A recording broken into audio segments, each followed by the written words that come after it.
LA This Week. I'm Anna Marcos. Who are you going to call when someone takes a pickaxe to Trump's star on the Walk of Fame? We'll show you what the city does coming up. A former LAPD station now turned into a museum documenting some of the greatest crimes in local history. I'm Gil Reyes at the LAPD Museum, a must-see visit for Angelinos. The LA Jazz Fest brings lots of music and soul to South LA. We'll take you there next.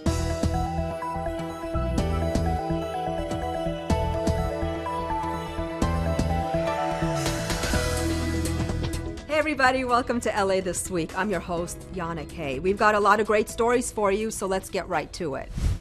How do you change gun control laws in this country? Well, you vote. And now young people in the March for Our Lives movement have teamed up with city leaders to launch mass voter registration drives throughout LA. Anna Marcos has more. It appears students and young people are leading the charge when it comes to keeping our democracy healthy. This is an American issue. The lack of voter turnout is unacceptable. Regardless of whether or not you're a Democrat, Republican, Independent, or Libertarian, you are an American. You have the responsibility to vote. Young people in the March for Our Lives movement, many of whom have survived school shootings, like the Parkland shooting earlier this year, issued a challenge to city leaders at this gun control forum. Hold a voter registration drive before the midterm elections at every school and community college in LA to get more voters and young people involved. The response? Working with a great partner in our mayor and our city, we will do registration drives at every school. We accept your challenge to have voter registration drives at our 9 community colleges throughout Los Angeles. And I hope that elected officials, mayors, school board members, supervisors in the counties of this country and other community college districts will join me. In fact, they must. And I issue that challenge to each one of them to join with us, because it's time to take a stand. Secretary of State Alex Padilla says California is already ahead of the curve when it comes to encouraging young people to vote. It even has a pre-registration drive for young people who are 16. Young students cannot just get registration and pre-registration information, but a toolkit on how to lead a registration drive on their campus, how to create a mock election. But as the panel discussion kicked off and the questions started coming in, it was clear this was both a push to get out the vote. What are you going to do to help make sure that those voter registration drives happen in inner city communities? And a push to fight the powerful gun lobby. Many here say the lack of gun control laws has made kids unsafe and has led to the high number of school shootings. There's so much talk about protecting guns, but not enough talk about protecting kids. There's a lot of talk about rights, but the rights we forget are the right to life itself. You got to throw out the people that are in the pocket of the gun lobby and replace them with people that'll stand up for common sense solutions to this issue. At the end of the day, these advocates say the decision lies with you, the voter. And come September 25th, every LAUSD school campus and LA Community College will be doing their part to get out the vote as they kick off voter registration drives all over the city. I'm Anna Marcos for LA This Week. For more information on what the state of California is doing to register young people to vote, visit registertovote.ca.gov. A sidewalk safety measure has cleared the Hollywood Walk of Fame of unsafe, bulky items. But is this infringing on the rights of immigrant street vendors who are simply trying to make a living? Gil Reyes has more. A real-life drama is playing out on the Hollywood Walk of Fame. Picketing street vendors say a law that orders sidewalks be cleared of bulky items is unfair. That's because banned items include big tables, food carts, and other tools of the trade. Vendors contribute a lot to the city. They're part of our culture. They're part of the fabric of our neighborhoods. And that is true here in Hollywood Boulevard as well.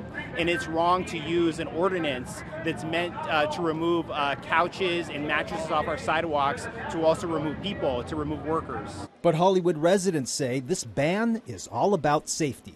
With the crush of people showing up here to sell things and to set up shop, basically, it has impeded pedestrian access. We have vendors and tables and people lined up right along bus stops. People are so compromised by their ability to walk along the sidewalk, that they are walking into the curb lane to get around the congestion. But this is how Hollywood Boulevard looks now, ever since Code 5611 went into effect. As you can see, this stretch of the Hollywood Walk of Fame actually walkable again, now that bulky items are banned over a 3-block area. Hollywood Councilman Mitch O'Farrell is applying the ban. I've seen people in wheelchairs, I've seen people on crutches, I've seen children, I've seen seniors walking in the street to avoid these blocked sidewalks. So I'm very comfortable with moving forward with enforcement. Banned items include anything that cannot be stored in a 60-gallon barrel. Objects blocking walkways between Orange Avenue and McCadden will be confiscated by the city. Owners will have 3 months to reclaim their goods. Those 3 blocks, is it going to be extended? It's just the 3 blocks because that's where the concentration is. Tourists from all over the world, more residents in Hollywood than ever before. We want to provide safe passage.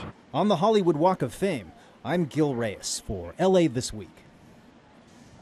Technically, sidewalk vending is illegal in the city of Los Angeles, but is being tolerated in many parts of LA, as the LA City Council is working on an ordinance to legalize the practice. And also on Hollywood Boulevard, it's not every day someone takes a pickaxe to a star on the Walk of Fame. But that's exactly what happened to President Donald Trump's star, twice.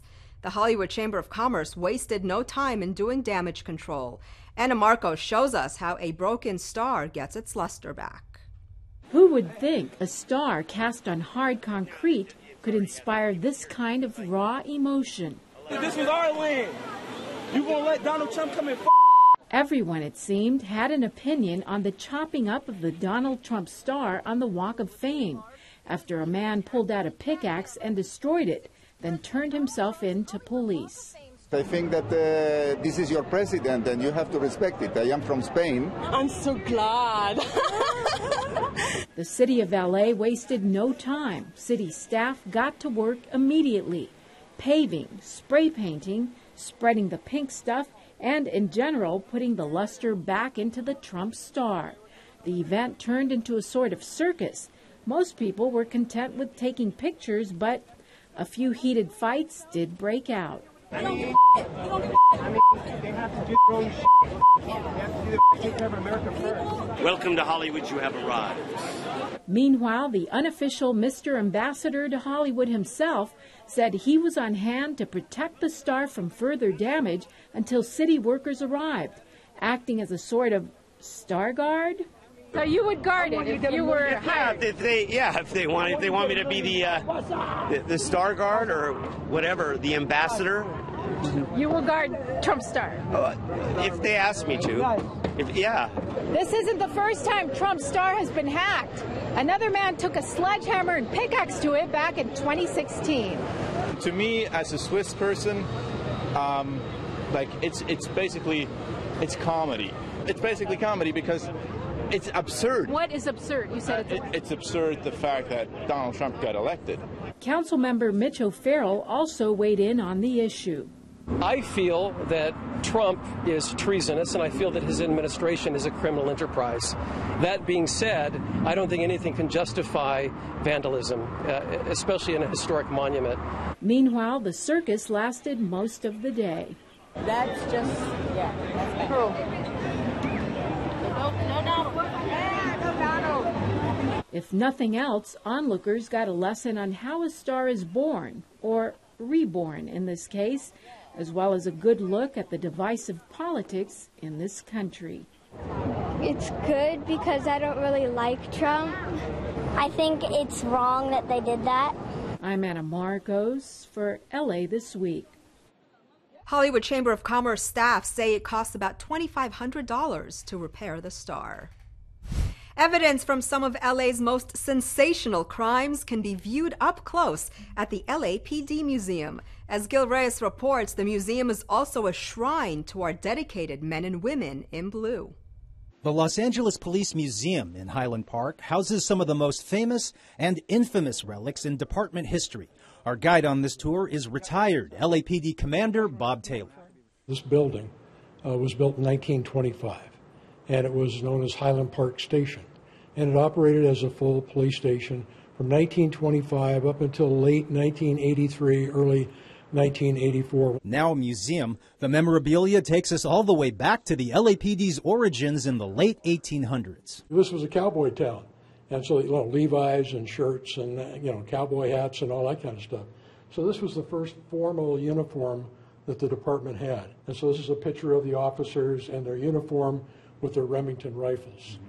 I noticed that the stereotype of the law enforcement officer with the mustache dates back. Most of them, in the 1800s, they had beards and mustaches. Now, why is that? Is that just the look? I think they didn't want to shave. Don't forget, shave. You didn't have an electric razor. You couldn't go get a Gillette razor. And so the classic look of the mustached LAPD cop has flourished ever since. Now, before women could join the force, LA had city mothers. They helped care for homeless kids. One city mother, Alice Stebbins Wells, went on to become the first female LAPD officer in 1910, the first female officer in the nation, for that matter. When Alice came on, they didn't have a uniform store. So how could she get a uniform? She made her own uniforms. How fast did another female officer come after she became an officer? Very quickly. Oh, yeah. Yeah. Yeah. By, the 1920s, we had not only Alice Stebbins Wells, but we had the first African-American policewoman as well. This is also a crime museum. One section dedicated to the 1963 Onion Field murder of Officer Ian Campbell. 2 revolvers involved in the Onion Field shooting are stored here. Another room tells the story of publishing heiress Patty Hearst. Hearst was kidnapped by the Symbionese Liberation Army, then forced to join this terrorist group in a 1974 bank heist. They found what the SLA members were armed with. So it included M1 carbines, M1A2 carbines, 38 caliber revolvers, 12-gauge shotgun, 45 caliber semi-automatic handguns. February 28th, 1997, 2 suspects entered the Bank of America in North Hollywood. And this is exactly what they looked like. This is what they were wearing. We've outfitted 2 mannequins so that people can see what they look like. 10 officers were injured in the North Hollywood shootout. The suspects were killed. Their bullet-riddled vehicle also parked at the museum. And he was crouched down in front of this car, shooting at the officers who were located behind his car. Right here? Right here. For anyone who's into LAPD history, or the history of Los Angeles for that matter, it would be criminal for you not to show up and visit this place. The museum is open from 10 a.m. to 4 p.m., Monday through Friday. In Highland Park, I'm Gil Reyes for LA This Week. Besides being open on weekdays, the museum is also open every 3rd weekend of the month. It's located at 6045 York Boulevard in Highland Park. A one-on-one with the woman who helps bring some of our most creative cultural events to the city. Rasha Goel has more on what has been her inspiration for success.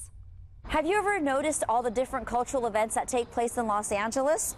Well, there are over 1,300 actual events per year that serve 3 million people, all under the leadership of Danielle Brazell.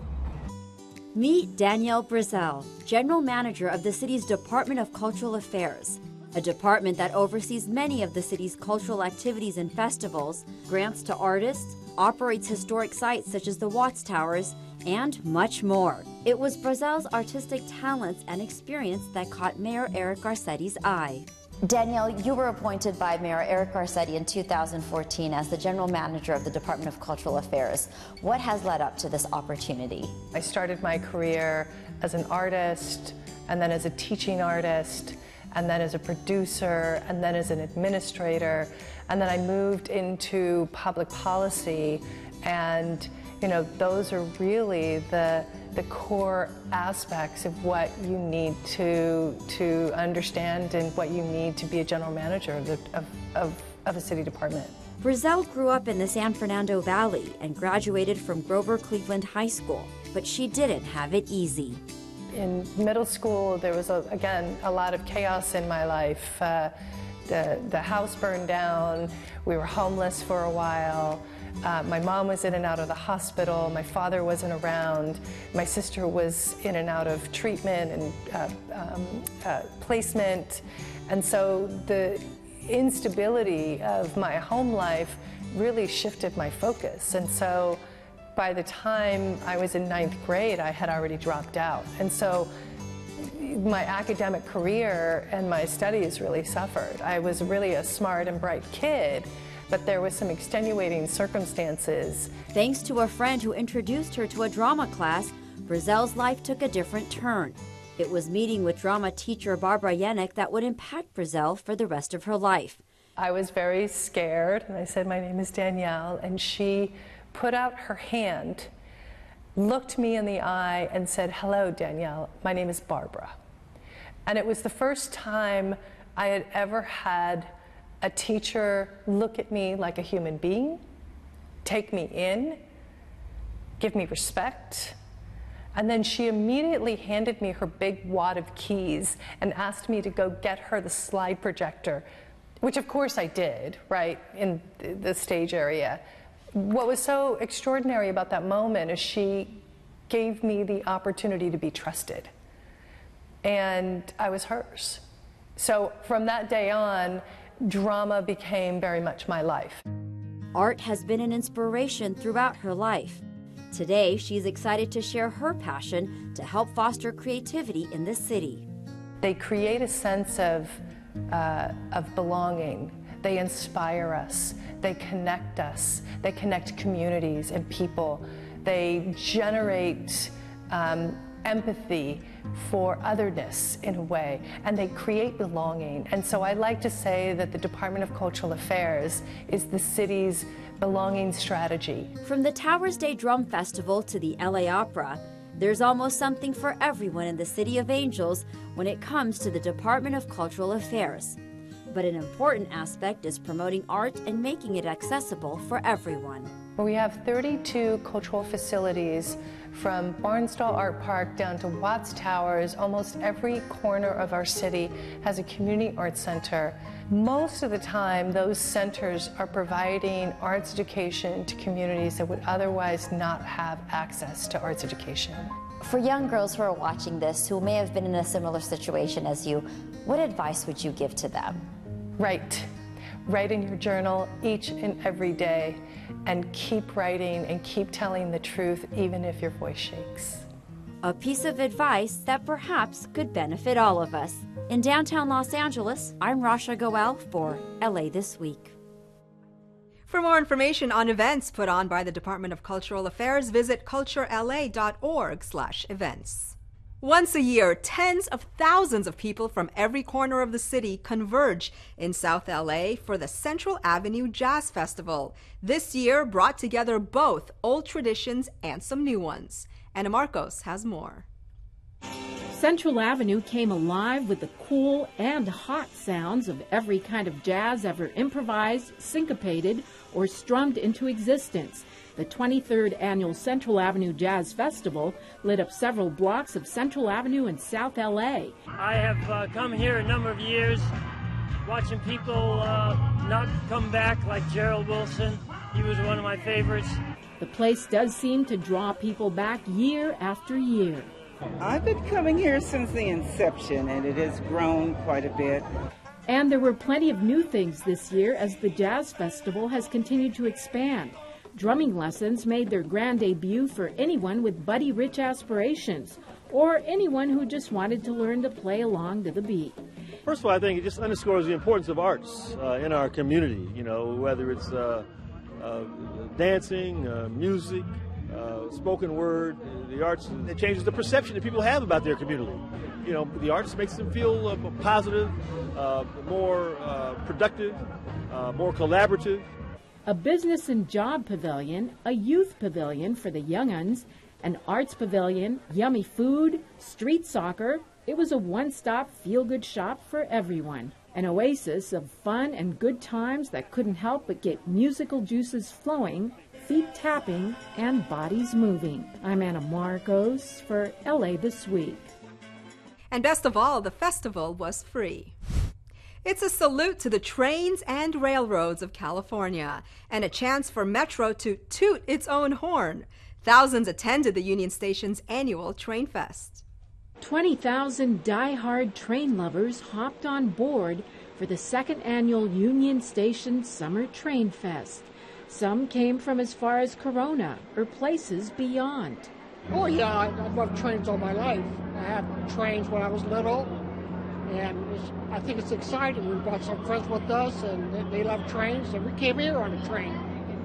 The theme this year, Dreams in Motion, showcased restored and antique locomotive engines and cars, especially those from the 40s, 50s, and 60s. We like train travel. We've enjoyed several long train trips, and so we decided to come here and check out the Rail Fest. And I enjoyed seeing the California Zephyr. Why? Because it's a big, shiny train. Big, beautiful train. Yeah. But it was the tiny tracks and little trains that fascinated some people. And there were plenty of model trains to choose from, complete with bridges, towns, and even a tight situation or two. It's just a really fun event. You can see the kids here having a great time. Virtual reality train rides and kids' activities, including a tank engine play area, made for a heck of a ride through Trainland, past, present, and future. I'm Anna Marcos for LA This Week. A new report says the City of LA needs to improve its hiring practices. The Department of Rec and Parks gets a $1 million grant, and it's not too late to teach your kids to swim. All these stories in Citybeat.